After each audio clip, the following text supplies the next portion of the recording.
In the not-so-distant past, doctors carried out medical experiments that would be completely illegal today, not hidden in underground labs, not run by criminals or extremists.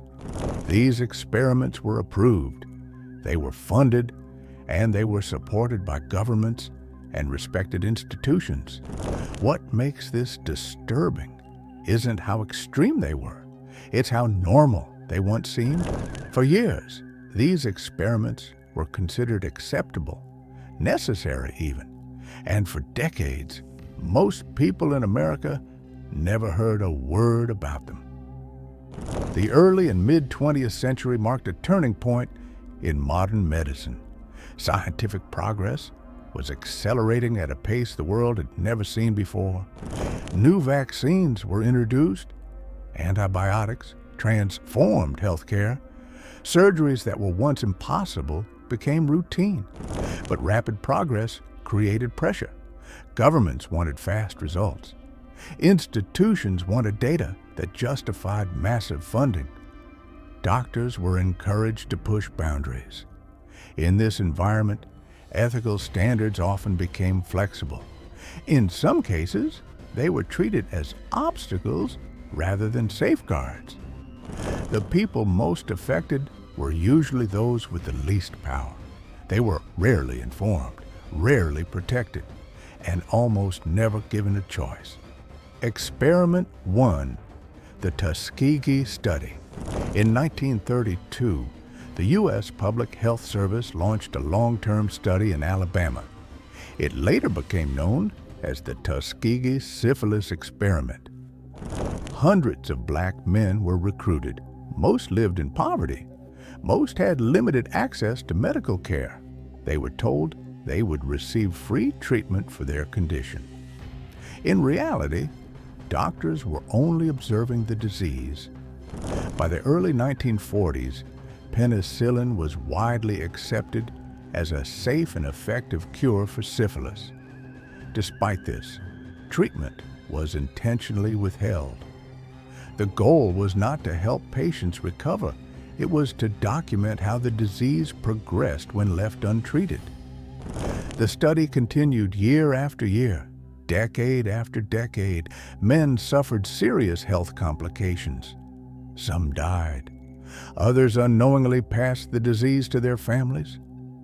The experiment ended only after it was exposed to the public in the 1970s. Experiment 2, radiation without consent. As World War II ended and the Cold War began, fear reshaped scientific priorities. Nuclear weapons had changed the global balance overnight. Governments urgently wanted to understand radiation and its effects on the human body. Across the United States, patients were exposed to radiation without informed consent. Some were hospital patients seeking routine care. Others were pregnant women.